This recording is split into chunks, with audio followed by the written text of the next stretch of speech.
소R 소형 아파트 RP를 해드릴 건데 이제 이 RP와 맞물려서 제가 처음부터 이제 이 레버리지 RP라는 해드릴 건데 기본적으로 지난번에도 뭐 캐시플로라는 부분을 설명을 할 때도 좀 뭐 웃겼을 수도 있겠지만 한국 사람들은 좁은 땅덩어리에 살면서 내 집 마련, 뭐 내 부동산 뭐 이런 거에 대한 관심이 되게 높아요. 그리고 한국 사람, 그러니까 다른 나라 대비해서 한국 사람들이 좀 다단계에 많이 미치는 편이거든요. 그 이유 중에 하나는 내가 노력하지 않아도 받을 수 있는 인세 소득 같은 거를 많이 받고 싶어 하죠. 저도 예전에 다단계에 빠졌었고, 그러면서 했었는데 중요한 건 이제 이제 레버리지라고 왜 설명을 드렸냐면 이제 저 같은 경우에는 제가 궁극적으로 그 달성하고 싶은 목표 중에 부동산 관련된 자산의 증식의 목표가 있어요. 저는 지금 제가 이제 그 40이지만 45, 늦어도 47까지는 제가 이제 부동산으로 한 달 월세 수입 2천만 원 만드는 게 목표예요. 월 월세 수입만, 순수입만. 그래서 저희가 이제 딸이 둘이 있는데 부동산 증식이 되겠지만 그런 것들을 딸한테 하나씩 물려주고 하는 게 제 목표거든요. 그래서 내 자식들 이제 뭐 일하지 않아도 먹고 살게 하고 지가 하고 싶은 거 하고 좀 인생을 즐겼으면 하는 바람 그런 게 있어서 그런데 레버리지 RP를 해드려볼게요. 자, 세 가지 케이스가 있어요. A라는 사람이 있고 B라는 사람이 있고 C라는 사람이 있어요. 자, A라는 사람은 어떤 케이스냐? 셋 다 동시에 1억이라는 돈이 있어요. 1억이라는 돈이 이제 어떻게 저렇게 이제 돈을 이렇게 저렇게 해가지고 모았죠. 열심히 아등바등 사이고 아끼고 뭐 이렇게 해서 1억을 모았어요. 근데 A라는 케이스는 뭐냐? 이 1억을 가지고 어디다 투자하냐? 은행 예금에 투자하는 거예요. 현재 은행 금리가 몇 프로라고 했어요? 1.7. 1.75 그냥 좋아요. 그냥 계산할 때는 2%라고 계산해볼게요. 그럼 결국은 1억에 대한 수익률 2% 준다는 거죠?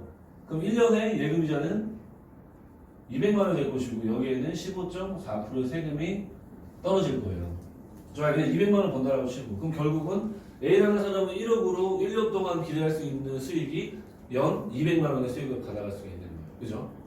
그런데 저는 이거보다 더 많이 수익을 얻을 수 있을 것 같아요. 어떻게? 레버리지를 통해서. 레버리지는 결국 수익형 부동산을 통해 가지고. 자, 근데 B라는 사람은 어떻게 하냐? 이 1억이라는 돈을 가지고 1억짜리 부동산을 사요. 수익형 부동산을 사요. 수익형 부동산을 사는데 이게 어떻게 되냐? 보증금 1,000만 원에 월세를 한 50만 원 정도 주는 그런 수익형 부동산에 투자를 했어요. 자, 그럼 어떨까, 이 사람은? 1억이라는 돈을 가지고 부동산을 투자를 해서 보증금 1,000만 원을 받고 매달 50만 원씩 임대 수익을 받으면 1년이면 수익이 얼마예요? 600이죠? 600만 원. 자, 지금 200만 원 대비 몇 배가 늘었어요? 3배가 늘었죠? 실제로 현재 사람들이 그 부동산에 투자하는 일반 은행에 예적금을 넣지 않고 부동산에 투자해서 임대사업을 하는 이유가 바로 이런 거죠. 일반 금융권보다 훨씬 더 많은 수익을 가져갈 수 있거든요. 맞죠? 자, 이제 여기서부터 이제 부동산에 수익형 부동산 투자하는 건데 C는 뭐냐? 똑같이 1억을 가지고 있는데 이 사람은 어떻게 하냐면 또 레버리지, 대출을 활용해서 레버리지 되는 거예요. 어떻게 하냐? 1억 부동산에 이거 1억짜리 하나 살 때 얘는 이제 대출 없이 그냥 액면으로 사는 거예요. 자, 그런데 C라는 사람은 어떻게 할 거냐? 1억짜리를 하나 살 때 6천만 원이라는 담보대출을 받는 거예요. 부동산 담보대출. 이렇게 해가지고 몇 채를 사냐? 1억, 세 채를 사는 거죠. ABC. 자, 어떻게 가능한지 볼게요. 1억이라도 해가지고. 자, 1억을 사면 1억짜리 사게 되면 일단은 1억 중에 6천만 원, 그러니까 매매가의 60%까지 담보대출 가능하거든요. 그럼 6천만 원이라는 돈을 은행에 담보대출을 받을 수 있죠? 맞죠? 자, 그리고 어차피 1억짜리 사게 되면 이 1,000만 원이라는 보증금을 세입자가 들고 올 거예요.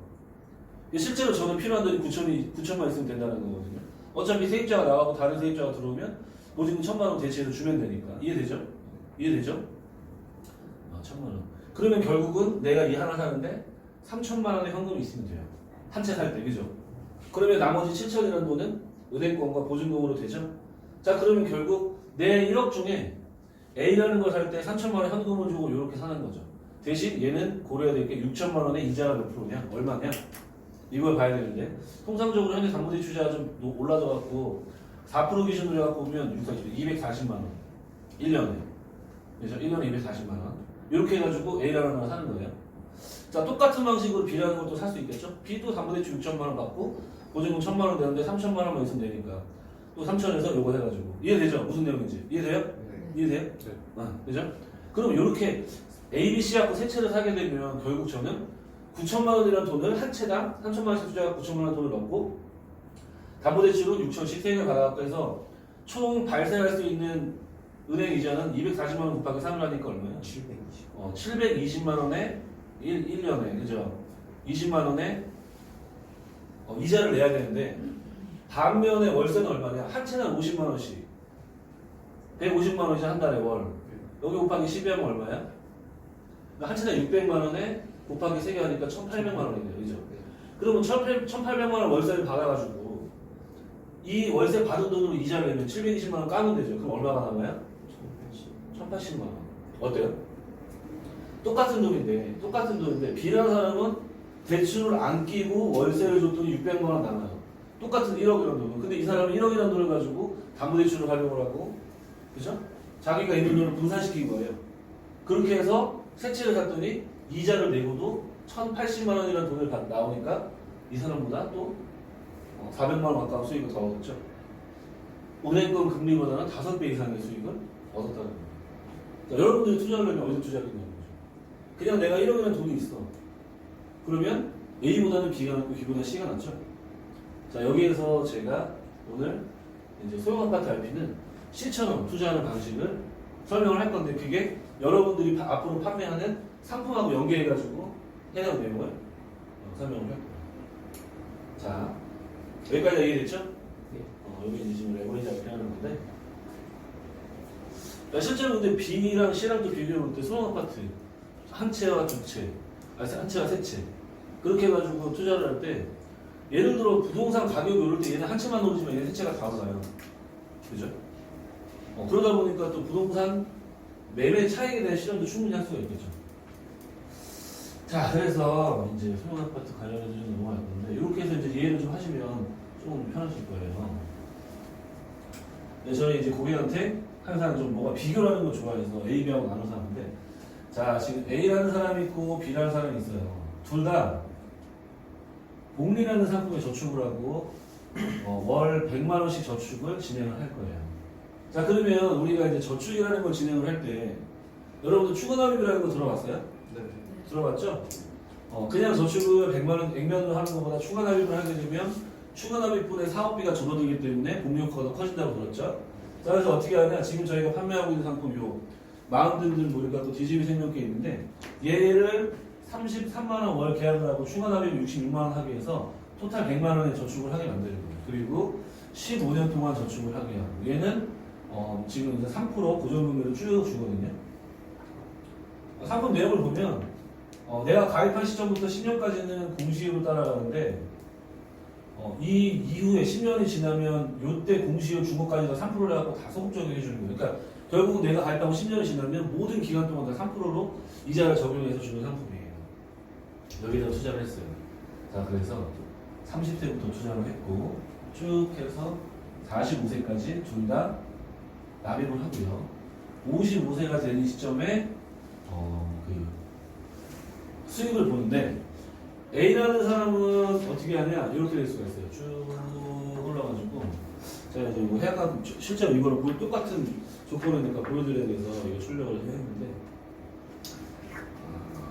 자, 보니까 여러분도 이제 요거를 좀 보시면 자, 요거 제 구도로 설명드릴게요. 앞에 보면 여기 보면 3개월에 그러니까 만 나이로 이제 29세라서 그러는데 3개월에 299만 3,550원의 납입금을 냈는데 추가 납입이 198만 원이라서 그러니까 월 33만 원 계약으로 60만 원씩 추가 납입을 한 거예요. 이렇게 해서 쭉 진행을 했더니 15년 납입 기간이 그러니까 끝날 때까지 1억 9,984만 원이 되고요. 1억 9,980만 원 정도 되고 55세가 되는 시점을 보니까 2억 7천만 원 정도, 2억 7,500. 500만 원. 이렇게 돈이 쌓여요. 이렇게 계산하게 되면. 둘 다 똑같은 개념으로 이제 가는 거예요. 둘 다 똑같은 상품으로. 자, 됐어요. 얘도 그냥 2억이라고 볼게요. 그냥 2억. 얘도 2억. 7,500. 이렇게 했을 때 A라는 사람은 이 복리 상품을 투자해서 아무것도 하지 않고 그냥 계속 저축만 하고 요 시점부터 이제 연금으로 수령하는 거죠. 연금으로 수령하게 되면 얘는 대략 월 연금 수령이 얼마냐? 월 75에서 한 80만 원 정도의 연금을 쭉 죽을 때까지 받을 수가 있는 플랜이에요. 기본적으로 복리 상품을 가입하는 사람들이 이렇게 가입을 하죠. 맞죠? 자, 그런데 B라는 상태는 어떠냐? B라는 상태는 요때 3억이라는 자산이 있고 플러스 매달 월 150만 원 이상의 수익을 받아가게 할 수가 있어요. 똑같은 금액을 똑같은 기간 동안 저축을 했는데, 그죠? 이렇게 해서 가져가게 할 수가 있어요. 여기서 플러스 알파까지. 그리고 얘는 증여나 상속을 통해서 내 자녀한테도 물려줄 수가 있어요. 얘는 내가 주면 끝이지. 자, 여러분들은 어떤 A나 B 누가 되고 싶으세요? 당연히 B가 되고 싶죠. 왜? 똑같은 돈을 저축을 했는데 월 100만 원씩 추가납입을 통해 갖고 15년 동안 저축을 했는데 나중에 받을 수 있는 결과치가 너무 차이 나죠. 3억에 2배 이상. 그렇지 않아요? 이걸 만드는 게 어떻게 만드냐? 말씀드린 것처럼 얘는 그냥 연금으로 받는 거예요. 얘는 중간중간에 내가 저축한 돈을 가지고 두 가지 활용, 복리 상품의 두 가지. 중도 인출과 약관 대출을 통해 가지고 재투자하는 거죠. 이 돈을 가지고 수익형 부동산, 아까 레버리지 말씀드렸죠? 레버리지에 투자하는 것처럼 제가 수익형 부동산에 재투자하는 거예요. 자, 그러면 이제 이렇게 해가지고 요 B처럼 하는 방법을 고객한테 알려드리면 되는 거죠. 그러면 사실 이거 하는 이유 중에 하나는 이 해당 복리 상품이 중간에 이런 중도 인출의 약관 대출로 활용할 수 있는 부분들이 있다는 것과 그리고 추가적으로 부동산에 투자를 해가지고 더 큰 시너지를 내다 보니까 사람들이 기존에 복리 저축하는 금액을 늘릴 수 있는 또 기회가 생겨요. 내가 기존에는 그냥 저축하는 부분, 금액 중에 일부분을 뭐 하겠다라고 했는데 이렇게 하겠다라고 했는데 이거 보니까 좀 더 해도 괜찮겠네 해서 더 많은 저축을 할 수 있다는 거예요. 자, 그럼 어떻게 하냐? 자, 보게 되면 저는 30살 때 가입해갖고 35, 39, 42에 부동산을 각각 A, B, C 세 채를 할 건데 서울 쪽에는 없지만 지방 쪽 보면 소형 아파트 13평이나 13평 정도 이런 것들이 1억짜리 매물이 나와요. 신도시나 이런 좀 떨어져 있어요. 서울은 지금은 없어요. 한 4, 5년 전에만 해도 1억 초반대도 있었는데 지금은 너무 올라가고 안 되고 이렇게 하게 되면 천에 월세 한 50만 원 정도 받거든요. 근데 제가 아까 말씀드린 것처럼 이때 A라는 걸 하나 사는데 레버리지하고 똑같이 자 1억짜리를 사는데 6천만 원 담보대출 보증금 1천만 원에 3천만 원 필요하다고 했잖아요. 근데 이 3천만 원을 아까는 레버리지한테는 현금으로 들고 있는 상태에서 분산을 시켰죠. 근데 얘는 어떻게 하냐? 내가 갖고 있는 요 해약금에서 약관 대출을 받아갖고 3천만 원을 땡기는 거예요. 자, 약관 대출은 어때요? 옆에 되게 좋아서 그렇지. 어떻게 좋아서 그렇지. 이게 에어컨이 지금 안 나와요. 지금 뭐 건물 자체에 26도가 안 나오면 그냥 바람만 좀 나오고.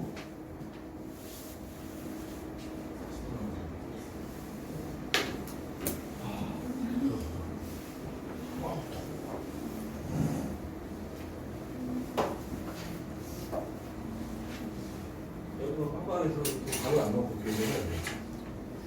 그래야 졸리지 않아요. 여러분들 일찍 자요. 제가 어저께 동영상 지난번에 보여드린 거 봤어요? 네. 일찍 자세요. 저는 강제적으로 일찍 자요. 왜? 애들 자야 돼갖고. 일찍 안 자면 애들도 늦게 자. 애들 늦게 자면.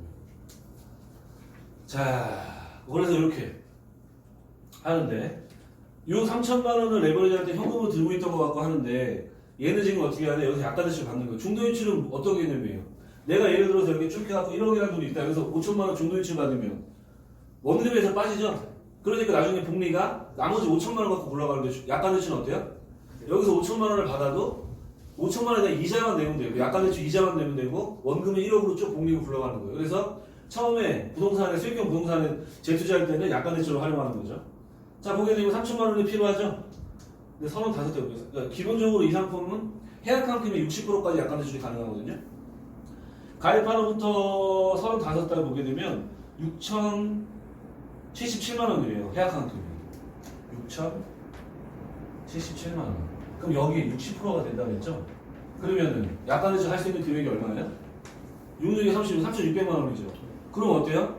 여기서 약관 대출 3,000만 원 받아갖고 요거 땡기면 되잖아. 맞죠? 맞아요, 아니에요? 맞죠? 그럼 어때요? 담보대출 아까 4%에 240이니까 월 20만 원 나가는 거. 보증금 이자 없을 거고 3천만 원의 이자. 얘가 지금 공시율이 몇 프로냐? 공시율이 2.4%래요. 그럼 2.4 플러스 공시율 플러스 1.5%거든요. 약관대출이자는. 그럼 몇 프로예요? 3.9죠. 좋아요. 그냥 4% 따집시다. 그러면 3천만 원에 4%. 그럼 120만 원. 월 얼마예요? 그럼 120만 원이면 1년에 10만 원이죠? 결론은 어때요? 두 개 합쳐갖고 월 30만 원씩 이자가 발생한다는 거예요.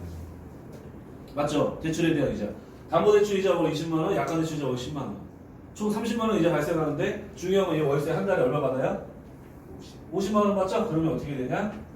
A라는 걸 사고 플러스 매달 월 20만 원씩 임대수익이 앞으로 X개월 동안 쭉 나는 거죠? 맞아요? 아니에요? 맞죠? 자, 그렇게 한 다음에 또 39살 때 또 사는 거예요. B라는 거예요. 똑같은 방식으로. 근데 왜 39살이냐? 39살 되니까 해약한 금이 얼마야? 1억이 넘어요. 1억 572만 원이에요. 그럼 여기 60%하면 6천만 원이죠. 6천만 원 중에 여기 A 살 때 3천만 원 약관까지 받았으니까 3천만 원 띄도 또 되죠. 똑같은 방식으로 B할 때도 또 플러스 월 20만 원 X 이렇게 해갖고 받는 거예요. 그리고 32살 때도 보면 32살이 얼마야? 나 42살. 42살이 되니까 얼마냐? 1억 4천만 원이래요. 그럼 6, 4, 20대 여기로 8,400. 이거 안 되네. 그럼 43살. 43살에는 1억 5,263만 원이래요. 그러면 60% 하면 9천 넘죠? 그럼 3천하고 6천 빼도 3천도 되죠? 그럼 43세. 여기도 43세. 또 C라는 건 하는 거 플러스 월 20만 원. 20만 원 X 이렇게 쭉 해가지고. 자, 그러면 어떻게 되냐? 이 사람은 35살, 39살, 43살 이렇게 해가지고 ABC 세 채 부동산을 사고 이렇게 해서 55세가 되는 시점에 이 사람은 연금 75에서 80만 원 받을 때 이 사람은 A 플러스 B 플러스 C 세 채 임대수익이 있고 그 다음에 매월 20만 원 세니까 60만 원씩 X견도 임대수익이 있고 플러스 또 뭐가 있냐? 얘 20만 원씩 A 35세 샀죠? 55세까지 20년 동안 20만 원씩 임대수익 났죠? 그럼 20만 원 곱하기 20년 곱하기 12개월 이렇게 하면 얼마야? 4,800이죠? A만 4,800만 원의 임대수익을 현금으로 받았을 거고 자 B는 20만 원 곱하기 B는 39이잖아요 이거 16 그럼 16 곱하기 12 얼마예요? 계산해줘 16 곱하기 10 20 곱하기 16 곱하기 12 계산해줘 얼마 천천히 하고 졸린 사람이 해요 그래야 안 졸리죠 3,840 3 840 40 자 또 플러스 얘 43세 샀죠? 40세부터 55세까지 12년이잖아요 20 곱하기 12 곱하기 12 2880 2880? 네. 그럼 다 더해봐 2880 플러스 3840 플러스 4800 이게 지금 수익형 부동산으로 인한 월세를 받은 돈의 합이잖아요 이자를 내고 나서 맞아 아니에요? 얼마야? 11560 1156 좋아 1156 딱 그럼 1억 1560만 원이죠? 맞죠? 네. 자 그럼 어떻게 되냐 여기서 플러스 1억 1560만 원을 갖고 있는 거예요 자 이런데 이렇게 갖고 만원 됐어요 요게 이제 55세 기준인데 이때 이제 어떻게 하냐 대신 이 사람은 지금 담보대출하고 약관대출로 인해서 한 채당 9천만 원씩 빚이 있잖아요 총 2억 7천의 빚이 있어요 이거를 어떻게 하냐 갚아버립니다 어떻게 갚아요? 수익 어? 아니야 이거 지금 복리에다가 비과세죠 세금 하나도 안 내죠 55세 되는 점에 이거 해지하면 얼마 나와요 2억 7,500만 원 그 사람이 나오죠? 다 100% 갔죠? 하나 이거 이거 그냥 해지하고 이거로 다 갚으면 되잖아 어차피 이거 해지하면 약관대출은 내가 안 받는 개념으로 가면 되는 거고 그러니까 약관대출을 받은 돈 총 9천만 원에 대해서는 제외하고 받을 거고 그 받은 돈은 은행에다 다 대충 상환하면 되죠 이해돼요? 네. 이해되죠? 그럼 결론적으로 나는 이제 복리상품이 없어. 복리상품이 없어.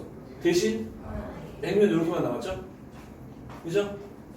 자, 그러면 이렇게 남았는데 한 가지는 뭐야?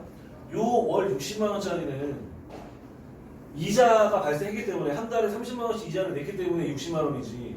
여기 대출 다 갚으면 한 채당 얼마야? 50만 원씩 세 채니까. 그래서 여기가 150만 원 나오는 거예요. 월 150만 원. 한 채당 50만 원씩 150만 원. 그러면 여기 맞았죠? 3억이에요. 월 150만 원에 플러스 알파는 뭐예요? 임대수익. 1억 1,560만 원이 고스란히 남죠. 그죠? 결국 이 사람은 뭐냐면 그러니까 1억 1,560만 원이 55세 때 현금으로 들고 있으면서 현금 자산도 보유하고 있고 부동산 자산 3억 플러스 매달 150만 원 이상의 돈이 깔린다는 거예요. 거기에다가 또 중요한 게 뭐냐? 35세 때 월세 50만 원짜리가 55세 때 월세 55만 원이 아니잖아요. 물가가 상상이 더 오르잖아요. 그러니까 얘는 150이 아니라 그 이상. 얘는 뭐 월 300 이상도 가능할 수도 있어요. 얘는 적립금에 대해서 주지만 얘는 시세에 따라서 올라가니까 부동산 월세 같은 경우는. 자 어때요 그러면? 같은 돈을 투자했는데 월등히 많은 얘 같은 경우에 재개발되거나 얘가 뭐 이렇게 해가지고 매매가가 오르거나 그러면 또 어마어마한 수익을 받을 수 있겠죠? 자 그럼 어때요? 복리상품을 통해 갖고 재투자를 한다는 거예요. 그래서 시너지를 더 기회비용적으로 더 많은 돈을 투자할 수 있게 더 많은 돈을 수익으로 낼 수 있게 하는 그런 부분이라는 거죠. 이해가 되죠? 네. 이해 안 가능했어요? 이해 안 가능? 없어요?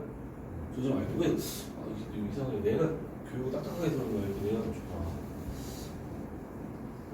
소형 아파트 RP는 저는 되게 좀 중요하다고 생각하는 RP 중에 하나예요. 저축에서는 이 RP가 저는 개인적으로 중요하다고 생각하고 그 다음에 저기 뭐야 이제 보장성에서는 이제 8753이나 뭐 이런 것도 중요하다고 생각해요. 자 그래서 이렇게 소형 아파트 RP는 제가 좀 안내를 해드릴 거고 그 다음에는 이제 저축 관련해 가지고 강제 저축이라는 RP 하나 드립니다. 강제 저축. 자 여러분들 강제 저축 뭔지 아세요? 들어봤어요? 들어봤죠? 네. 다른 기업 안 가고. 자 강제 저축이 뭐냐면 자 예를 들어서 여러분들 자 예를 들어 볼게요. 그래 그거 하나. 자 김상훈이라는 사람이 있어요. 김상훈 맞죠? 예. 김상훈이라는 사람이 있는데 A라는 회사에 취직을 했어. A라는 회사에 취직을 했어요. 취직을 해가지고 근속을 쭉 해갖고 10년이 됐어요. 그리고 A라는 사람은 그러니까 급여가 중간에 올랐겠지만 그냥 아예 그냥 평균 월 300만 원 급여를 그냥 10년 전에 받았다 가정을 해볼게요. 원래 초봉이 얼마였어요? 200? 이제 처음부터 300만 원 받았다고 10년 동안 받았다 가정을 해볼게요. 자 그래서 이제 쭉 가는데 갑자기 10년차가 딱 됐는데 갑자기 거기 점장이나 뭐 사장 있다고 그러더니 김상우 씨는 우리 그 회사에 지대한 공헌을 해서 제가 1억 3천만 원을 제가 드리겠습니다. 딱 한 번. 좋아요, 안 좋아요? 완전 좋죠? 좋아요, 안 좋아요? 좋죠? 1억 3천만 원 10년 동안 했는데 월급도 월급 고산을 쭉 받고 그 다음에 1억 3천만 원을 휴가로 또 받았어요. 좋죠? 좋아요, 안 좋아요? 김호섭 씨. 좋죠?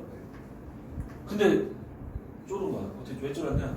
이거 퇴직금인가? 이 나가라는 건가? 쫄았어요. 근데 앞으로도 열심히 해주세요. 그러면서 앞으로도 이제 나보고 열심히 해달라. 그럼 이제 퇴직하는 건 아니죠? 근데 물어봤어요. 10년 동안 근속을 했는데 1억 3천만 원을 정도를 왜한테 왜 주지? 도대체 사장님 이게 무슨 돈입니까? 물어봤는데 사장님이 뭐라 그러냐? 답변이 되게 웃겼어요. 사장님이 뭐라 그러냐? 상우 씨, 공교롭게도 이 돈은 원래 상우 씨 거예요. 원래. 이게 무슨 말이에요? 저는 한 달에 급여를 300만원씩 받았고 원래 제 돈, 저는 그런 거 없는데 퇴직금 지금도 너무 많고 그죠? 이게 뭐죠? 했더니 원래는 이 회사 급여에 원래는 이 회사 급여가 300이 아니라 400이었는데 400만 원 중에 100만 원을 일부러 지급을 안 하고 그 100만 원으로 저축을 한 거예요. 복리저축을 쭉 해가지고 1억 2천만 원 현금, 원금인데 1천만 원 이제 이자 받아갖고 복리저축을 한 거예요. 이래서 1억 3천이 만들어진 걸 이 김상훈이라는 사람한테 준 거죠. 좋아요, 안 좋아요? 좋아요? 안 좋아요? 왜 안 좋아요? 본인은 안 좋대. 중간에 그만뒀으면 못 받는 돈이죠. 근데 그거 안 뒀으니까. 그만 뒀으면 중간에 또 그런 돈을 줄 수도 있는 거예요. 자, 그냥 뭐 앞으로도 이 회사 너무 좋아서 복지도 좋고 그래가지고 다닌다고 가정을 할 때. 뭐 좋죠 그래도 어차피. 근데 여기서 1억 3천만 원 분이 이제 생겼으니까 뭔가를 하긴 할 건데 한 번 되물어볼게요. 만약에 상우 씨가 지금 300만 원씩 받아고 10년 동안 생활을 하게 했는데 원래 월급이 400만 원을 받아가지고 10년 동안 1억 3천이라는 돈을 모을 수 있을까요? 없을까요? 어떨 것 같아요? 다른 분들은 어떨 것 같아요? 똑같은 상황이라고 그러면 못 모을 것 같죠? 모으다가 쓰고 모아다가 쓰고 이렇게 될 것 같잖아요. 이게 왜 그러냐면 사람은 100만 원 버는 사람이나 500만 원 버는 사람이나 급여 차이는 5배 차이 나는 것 같은데 이 사람들이 공통적인 특징은 자기가 받는 월급 한도 내에서 버는 만큼 돈을 써요. 500만 원 버는 사람이 100만 원 버는 사람하고 똑같이 돈을 쓰는 게 아니야. 500만 원 버는 사람은 그만큼 소비가 커져가지고 한 달에 뭐 400 이상 뭐 이렇게 갖고 이것저것 쓴다는 얘기예요. 그 얘기는 뭐냐면 예를 들어 이 사람이 500만 원 아니고 400만 원 받는다고 가정을 해도 이 사람은 400만 원에 맞게 생활할 수가 있어요. 뭐 이런 건 있겠죠. 뭐 술 한 잔 좀 덜 먹고 외식 좀 덜 하고 뭐 이런 식으로. 마찬가지 케이스거든요. 400만 원 받았으면 1억 3천을 못 모았는데 300만 원을 받고 나서 나머지 차액 100만 원은 사장이 강제로 저축을 해놨기 때문에 이게 되는 거예요. 결론적으로 뭐냐면 저축이라는 거는 가장 중요한 게 내가 눈에 보이지 않게 강제로 저축할 수 있게 해주는 거예요. 그래도 공교롭게 보면 여러분들 이제 군대 제대하신 분들하고 보면 공교롭게 젊은 친구들 중에 군대 갔다가 직업군인으로 가서 제대하는 친구들이 그래도 돈을 조금이나마 모아놓은 친구들도 있어요. 몇 천이라도. 그게 혹시 왜 그런지 아세요? 왜 그런지 알아요? 군인 같은 경우에는 군인 공제회, 그러니까 군인 공제회 있죠? 군인 공제회에서 너네들 이제 입대했으니까 군인 공제회 있는데 여러분들 그 군장하고 건빵이랑 마스터 하는 데 있잖아요. 마스터 많이 먹어봤죠? 네. 안 먹은 사람도 있을 거고 저는 많이 먹었어요. 많이 먹었는데 그런 많은 군인 공제회에서 어떻게 하냐? 군인 공제회에서 그 돈을 강제로 월급에서 차감하고 나머지 돈을 지급을 예를 들어서 군인 월급 200인데 저 공제회에다가 매달 월 뭐 70만 원 저축을 할게요 라고 하면 200만 원 주고 나서 70만 원 이체되는 게 아니라 200만 원에서 70만 원 아예 빼고 130만 원만 입금해버린다는 거예요. 월급으로. 그럼 70만 원이 어때요? 군인 공제에 강제적으로 저축이 되죠? 그러다 보니까 군인 입장에서 130만 원 갖고 생활을 하는 거야. 이 돈 없는 셈 치는 거지. 그래서 강제 저축이 되는 거예요. 이해되시죠? 일반적인 고객한테도 이게 필요하다는 게 저 같은 경우에는 어떠냐면 저도 이제 여러분들 연령대 고객층들도 많았어요. 20대 초반, 중반 이렇게.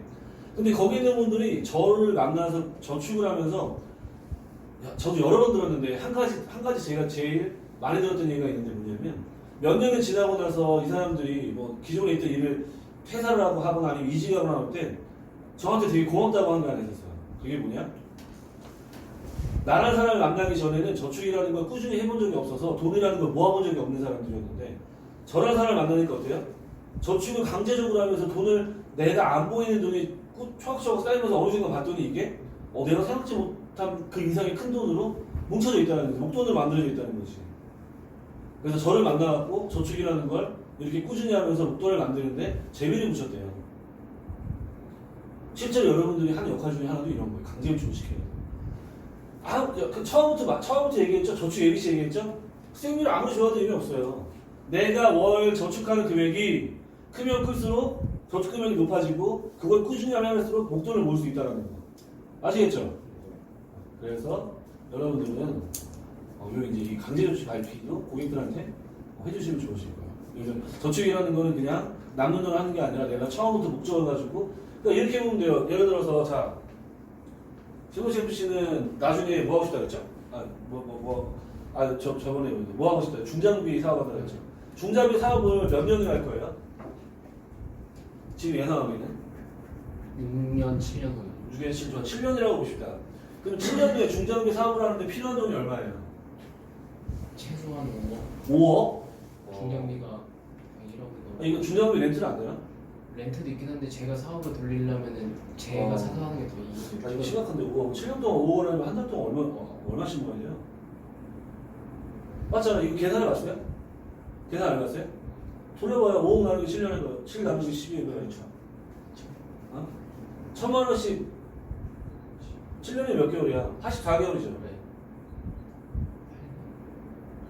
8,800 연 8천 해야 돼. 1년에 8,000? 네. 그래야지 87, 56, 5원. 근데 맞네. 8,000 좀 안 되네. 1년에 5천만 원 하면 그래도 안 되네. 6천만 원, 6846. 6천만 원. 1년에 6천만 원 정도를 모아야지 7년 후에 5억이라는 돈이 뭐예요? 그럼 1년에 6천만 원이면 월 얼마야? 월 500만 원씩 저축을 해야지 지금 7년 후에 이사를 할 수가 있어요. 문제는 또 뭐야? 7년 동안 중장비 한 대당 1억이라고 가정하면 그 가격이 안 올랐을 때. 7년 후에 가격이 오르면 난 더 모아야 돼. 플러스 알파로. 그죠? 이거 지금 뭘 수 있냐는 거지. 예를 들어 이제 뭐 저 5억 너무 많고 자 1억이라고 1억이라는 돈을 모은다고 하고 5년 있다 무슨 사업을 한다 한 대 갖고 있다 먼저 사업을 한다고 봅시다. 그럼 60개월이에요. 그럼 한 달에 얼마씩 모아야 돼? 60개월이면 1 150인가? 네. 150 정도 되죠? 그죠? 월 150. 월 150만 원씩 근사치로 저축을 하면 65년 후에 1억이라는 돈을 모을 수가 있어요. 그죠? 그러면 어때요? 월 150은 무조건 모아야 되는 거야. 이게 결국 강제저축이에요. 내가 만약에 월 300만 원 번다. 그럼 이 사업을 하기 위해서 나는 무조건 급여를 받자마자 여기서 150만 원을 저축하는 게 빼버리고 나머지 150만 원을 생활을 해야 돼요. 생활비 뭐 하면서. 무슨 말인지 이해하시죠? 네. 근데 기본적으로 사람들이 저축을 어떻게 해요? 월 300만 원 받으면 쓸 거. 내가 쓸 거 다 쓰고 뭐하고 남은 돈 50만 원인데 저는 5년 후에 1억 갖고 사업을 할래요. 중요한 건 한 달에 50만 원 저축해갖고 1년이면 얼마야? 1년이 600만 원이고 5년이면 3천만 원밖에 안 돼요. 그러면 결국 어때요? 사업할 때 1억이 필요한데 본인이 현재 저축하는 상황은 1년에 3천만 원, 5년 후면은 1년에 600만 원, 5년이면 3천만 원밖에 안 돼. 그럼 7천만 원 어디서 구할 건데? 목표가 정확히 없는 거야. 그럼 그 목표에 맞게 저축을 해야 되잖아요. 그런 강제저축이 필요하다는 거예요. 이해되시죠? 네. 이거 되게 간단한 산수의 사실을 보면 복잡한 게 아니에요. 근데 한번 내가 생각을 하고 실제로 그 목표에 맞게 저축을 해봤냐가 되게 중요한 거예요. 고객들한테 물어보세요. 저 같은 경우도 엘리스플레이 사람들한테 물어보면 특히 남자는 말고 남자들은 뼈를 묻는다고 하는데 근데 여자분들은 중간에 퇴사한대요. 에르네프 씨는 혹시 주지 말고 에르네프 씨는 전에 무슨 일 했죠? 저 휴대폰 휴대폰 가게에서 하는데 휴대폰 가게에서 평생 직원들이 일하려고 했어요? 아니면 뭐 따로 하고 싶은 게 있어요? 그냥 할 거 없어서. 할 거 없어서? 제가 이제 만난 사람들 중에 에르네프 씨 나이 때 보면 이제 직장 생활하다가 좀 그런 게 있었어요. 거기는 그리고 이제 공장지대다 보니까 사실은 그렇게 학력이 높지 않아요. 그 직원들이 현장에 있는 친구들은 고졸 이런 친구 되게 많아요. 공부나 상고를 졸업해가지고